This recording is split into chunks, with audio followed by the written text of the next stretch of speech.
ჩვენ კიდევ ერთხელ მეფიქრობ ყველამ ნახეთ, როგორც ერმა, რომ არავითარი დადებითი ნება და პოლიტიკური სურვილი იმისა, რომ ანაკლიის სპორტი აშენდეს ამ რეჟიმს არ გააჩნია.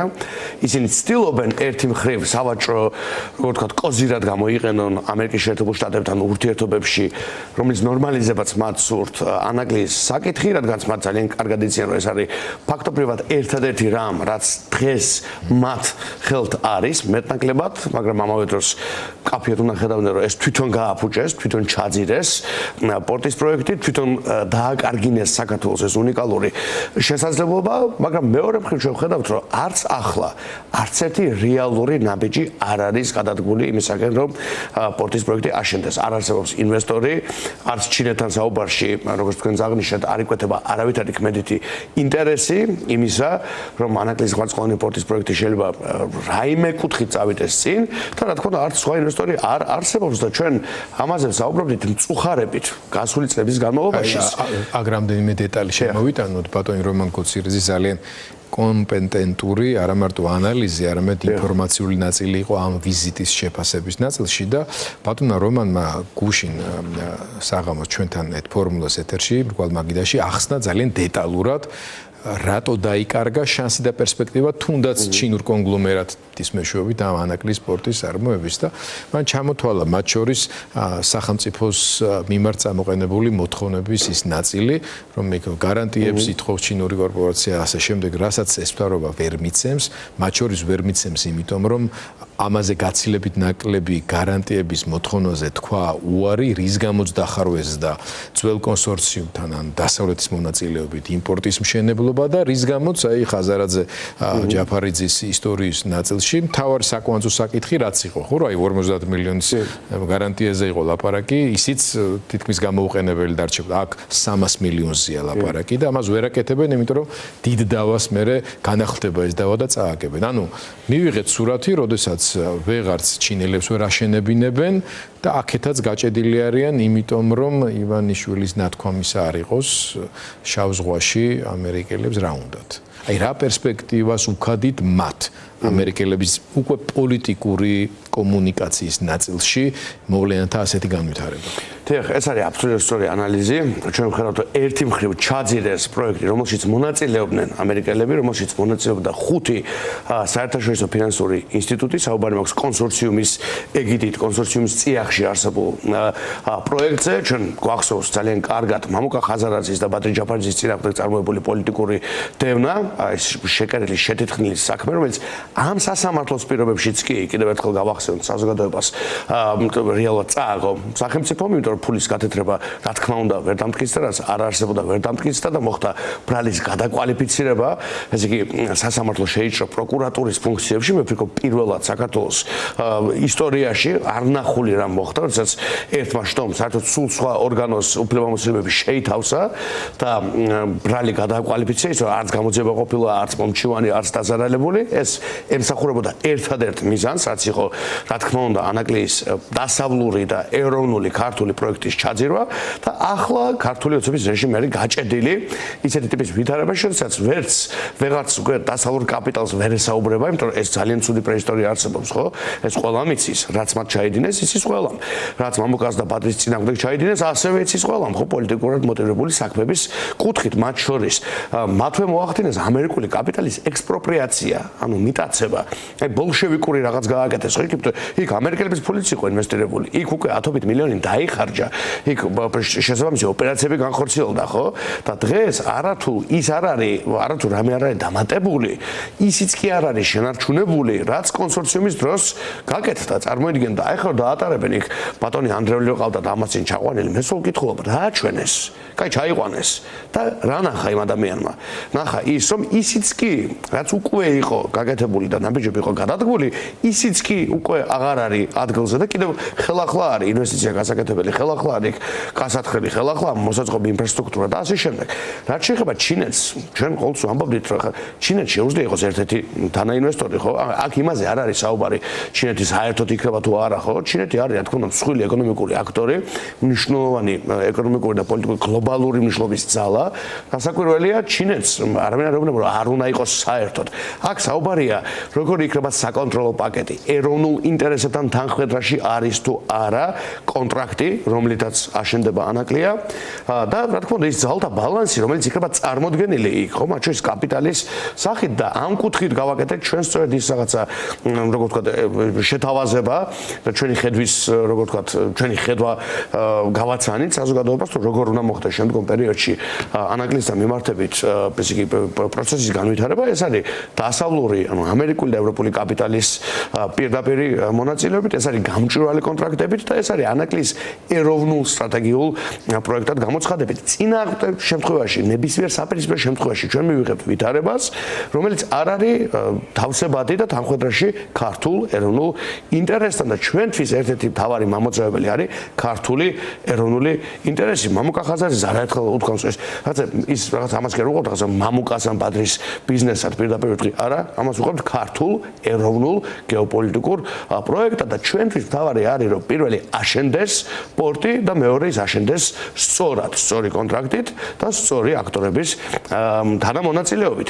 ეს უნდა იყოს რეალური გზა საქართველოსთვის, მეტი უსაფრთხოებისკენ, რეალური სამშვიდობო დერეფნისკენ და აქამდე არნახული მასშტაბის ეკონომიკური პერსპექტივისკენ, რაც მართლა იმ პოტენციალით გამოირჩევა, რომ ყველა ქართველზე აისახოს, ათობით ათასი ადამიანი დაასაქმოს და რეგიონულ განვითარებას შეუწყოს ხელი და ტრანსრეგიონულ განვითარებას შეუწყოს ხელი. გრიგოლ, რამ გამოიწვია თქვენი აზრით ისეთი რეაქცია, რომელიც ევროკავშირის ელჩის დაბარების ფორმით ვიხილეთ ჩვენ, ხო, უპრეცედენტოა საქართველოს ევროკავშირის ურთიერთობებში. რა თქვა ბატონმა ჰერჩინსკიმ ისეთი რის თაობაზეც ბოლო თვეების განმავლობაში ინტენსიურად არ უწევთ საუბარი ევროკავშირის სხვადასხვა სტრუქტურის წარმომადგენლებს, რომ საქართველოს გზაჯვარედინთან დგას, რომ მას უწევს ისტორიული გადაწყვეტილების მიღება, გააგრძელებს თავის ისტორიულ სვლას, სადაც მართლაც ჩვენი წარსული, ისტორიული, ევროპული და დაუშვით მომავალი უნდა შეხვდნენ ერთმანეთს და ამის უნიკალური შანსი გაგვიჩნდა და ამას მოყვა ესეთი რეაქცია, როდესაც თან მე არ ვიცი, მაგალითად დასაწყისში აღვნიშნე შემთხვევითობას ვერ მივაწერ იმ ფაქტს, რომ ევროპის საბჭოში საქართველოს გაწევრიანების დღეს იბარებ საგარეო საქმეთა სამინისტროში ევროკავშირის ელჩს. თქვენი ვერსიაც მაინტერესებს სხვათა შორის, ეს უბრალოდ დამთხევაა და საგარეოში არავინ აღარ დარჩა ისეთი, ვისაც ეს თარიღი საერთოდ ახსოვს. თუ სპეციალურად გააკეთეს ეს? მე ვარ დარწმუნებული, რომ ეს გააკეთეს სპეციალურად. ისევე როგორც ყველა მსგავსი რამ გააკეთეს ყოველთვის სპეციალურად. მაგალითისთვის ჩვენ გვახსოვს, აი სწორედ ის მომენტი, როდესაც კანდიდატის სტატუსი განიხილებოდა პირველად, რომელიც არ მოგვწეს და ზუსტად ორი კვირით ადრე დააკავეს თუ სწორად მახსოვს ნიკა გვარამია. კი, ნიკა გვარამია დააკავეს. ეს და მედიის, ესე იგი შესაძლოა მედია ლიდერი დააკავეს, ხო? კონტექსტში ჩავსვათ, ხო? მაშინ ნიკა გვარამია მაგალითად იყო მედია ლიდერი. ეს იყო ძალიან პირდაპირი განაცხადი, გაექცეოდათ ორი კვირის თავზე დაეკავებინათ. სწორად თუ არასდროს ამაში არ შევდივარ, ხო? ნონსენსში, რის გამოც ქვეყანაში ხალხს აკავებენ, მაგრამ გააკეთეს ისე როგორც გააკეთეს. რატომ? მათ მიზნად აქვთ დასახული ძალიან მკაფიოდ ყოველ ფეხის ნაბიჯზე საქართველოს ევროპული გეზის დაზიანება და მე ვფიქრობ შეუძლებელია უკიდაგანოდ მიამიტი უნდა იყოს ადამიანი, რომ ვერ დაინახოს, რომ ყველაფერი რაც კეთდება ბოლო წლების განმავლობაში ემსახურება ერთ მნიშვნელოვნად და უპირობოდ იმას, რომ საქართველოს სვლა ევროპული კავშირისკენ შეჩერდეს არა მარტო ამ რეჟიმის მიერ, არამედ სხვა აქტორების მხრიდანაც იმ ქცევების გამო, რასაც რეჟიმი ჩადის. ერთი მხრივ თვითონ გააჩერეს 2024 წლის 28 ნოემბერს საქართველოს ევროპული ინტეგრაცია და ჩვენი ქვეყნის ევროპული გზა უბრალოდ ჩაჩეხეს დროებით და მეორე მხრივ იქამდეც და შემდგომშიც აკეთებდნენ და აკეთებენ ყველაფერს იმისთვის, რომ არც ვინმე სხვა სურდეს, რომ ჩვენს ერთად გვესაუბროს და ამ მიზანს მათ მიაღწიეს გარკვეულ დონეზე, ხო? საქართველოს სამხრეთ კავკასიის ქვეყნების ნუსხაშიც აღარ ვხედავთ, ხო? ახსენებენ სომხეთს, ახსენებენ აზერბაიჯანს, მაგრამ საქართველოს აღარ. ამბობენ, რომ კანდიდატის სტატუსი გვაქვს უბრალოდ ფორმალობად, ხო? რომელიც ქაღალდზეღა შემორჩა. არ ვახსენებ ინვესტიციების ნაკადს, არ ვახსენებ დიპლომატიურ და პოლიტიკურ ენერგიას, ხო? ერევანშია გადასული მთელი პოლიტიკური, როგორ ვთქვათ, გავლენის ცენტრი, ხო? და პოლიტიკური ინტერესის ცენტრი და აი ასეთ ვითარებაში, როდესაც ამავე დროს არ იბარებ ირანის ელჩს ჩვენ დაგვემუქრა. მე არ დავიღლები ამის გამეორებით, ის დაგვემუქრა ძალიან არა დიპლომატიური, არა კეთილმეგობრული და არა მეძობლური ენით. გრიგოლ, შეგაწყვეტინებ და დღეს ბოჯორიშვილმა ჩვენი ჟურნალისტის მიერ დაჟინებით ჩაკითხულ ამ თემასთან დაკავშირებით ესეთ ფრაზა ახსენა, რომ ჩვენო ქართული დიპლომატიის რესურსიდან გამომდინარე რეაგირებთ. ანუ ქართულ დიპლომატიას დღეს აქვს უზარმაზარი რესურსი ებაქიბუქოს და ებლატაოს ევროკავშირს და რესურსი ძალიან შევიწროებული გვაქვს, რომ ირანს, რომელიც ღია მუქარის სახით ოპერირებს შენ საჯარო სივრცეში ქართულ ენაზე და არა მარტო ამას აკეთებს, კიდე სხვა რაღაცებსაც, რაც ვიზუალურადაც ვნახეთ, იმასთან დაკავშირებით ენის მოჩლექითაც ვერ ილაპარაკო და რაღაცაზე მიგვანიშნო, რომ რაღაცა სადღაც შეიძლება წამოიკნავლე მასთან ურთიერთობაში. აი ეს დამოკიდებულება ერთის მხრივ ჩვენს ეროვნულ თავმოყრებას წესი ძალიან უნდა ლახავდეს, მაგრამ მეორეს მხრივ რა ტიპის რეალურ ძალთა განლაგებაზე მიუთითებს დღევანდელ საქართველოს საგარეო ინტერესებს.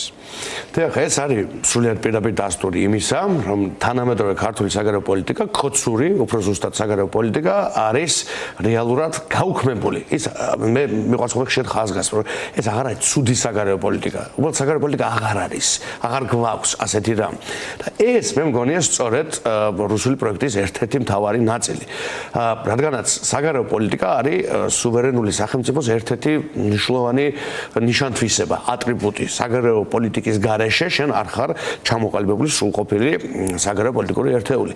და ის დავალება, რომელიც ქონდა ამ რეჟიმს, რომელიც შესრულებაც განსაკუთრებულად აქტიურად დაიწყო ილია დარჩიაშვილმა და კიდევ უფრო აქტიურად გააგრძელა და ჩააცემენდა პრინციპში მაკა ბოჭორიშვილმა, ეს იყო საგარეო პოლიტიკის სრული მოსპობა, განადგურება და გაუქმება და ამის რა თქმა უნდა ერთ-ერთი გამოხატულება ფორმალური კუთხით იყო ასევე საგარეო საქმეთა სამინისტროს ეგრეთ წოდებული რეორგანიზაცია, როდესაც ათობით პატრიოტი, გამოცდილი დიპლომატი, რომელიც უბრალოდ სახელმწიფოს ემსახურებოდა და რომელიღაც პარტიას უბრალოდ გაათავისუფლეს სამსახურიდან და აი ესეც არის ძალიან კარგი დასტური, აი ეს ქცევაც, რომ მართლაც თქვენთვის არ იყოს, როდესაც საქმე მიდგება რაღაცა ილიაუნის თაობაზე გაკეთებულ განცხადებასთან, ამის გამო იბარებენ გერმანიის ელჩს, ევროკავშირის ელჩს არათუ იბარებენ ყოველდღიურად ებრძვიან, ხო, იგივე ბატონ ფიშერსაც პრინციპში, ხო, პაპუაშვილს კამპანია დააქვს წლების განმავლობაში, ისე როგორც კობახიძეს, ფიშერზე თავდასხმა, ჰერჩინსკიზე თავდასხმა. და აი ასეთ ვითარებაში როგორც კი ისტორიულმა ხდომილებამ საჭირო გახადა ერთი თუნდაც გამოხმაურება ირანის ელჩის მიმართ, ერთიც კი არ ყოფილა არც საპროტესტო ნოტა, არც მისი დაბარება, არც რეპრიმანდი, არც რაიმე შეშფოთების გამოხატვა, როგორ ბედავს რომელიმე ელჩი, რომ ქვეყანას ემუქრება თან იმ ვითარებაში, რაც იყო მაშინ იმ კონკრეტულ დღეებში შექმნილი ჩვენს რეგიონში.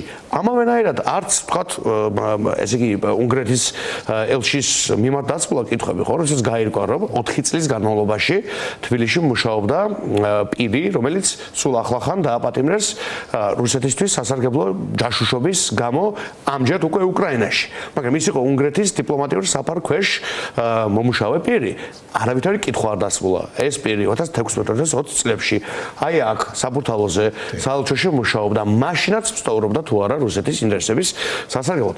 ამით იმის თქვა, რომ პირველი საქართველოს ეროვნული და სუვერენული ინტერესი არის მკვდარი, სამწუხაროდ, ქოცურ პირობებში, მეორე, არავითარი საგარეო პოლიტიკა ჩვენ არ გაგვაჩნია და მესამე, აი ეს ძალთა ბალანსი, რაც დღეს არის წარმოდგენილი, არის მთლიანად მომართული არათუ თავისუფალი ქართული სახელმწიფოს წინააღმდეგ, არამედ ქართული კოდის წინააღმდეგ.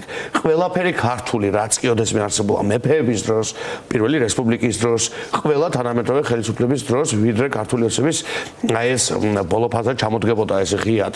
ხო, ყოველთვის იყო სხვა რამ, ხო? ეს ყოველთვის იყო გრეკო-რომაული, ბიზანტიური და ქრისტიანული ფასეულობებისკენ სვლა, შესაბამისად ევროპული ცივილიზაციისკენ სვლა. ყველა ხელისუფლებამ განუჩენებისად მე რა შეხედულების ვარ მათზე, წინა ხელისუფლების გულისხმობ, ხო? პირველი იქნება, მეორე თუ მესამე, ყველა ადმინისტრაციამ გარკვეული ნაბიჯი გადადგა ამ სწორი მიმართულებით და ძალიან დიდი წვლილი შეიტანა ყველა მათგანმა ამ გზის გამყარებაში. პირველი ხელისუფლება, რომელმაც ამ გზას გამოუცხადა ომი და ქართულ ხალხს გამოუცხადა ომი და რაც კი რამ აგური დადებულა წარსულში, უბრალოდ აიღო და უბრალოდ ლეწა და დაამსხვრია, არის ეს ხელისუფლება, რომელიც სწორედ იმ დარბაზიდან გამოაბუნზულეს, სადაც ზურა ჟვანიამ თქვა ის ეპოქალური შეფასება, ხო? მე ვარ ქართველი და მაშინაც ევროპელი. აი, აქედან გამოვაკეთეს ქოცები და ეხლა ჩვენ უნდა გავაკეთოთ ქოცები მშვიდობიანად, დემოკრატიულად, პარლამენტიდან და კანცელარიიდან.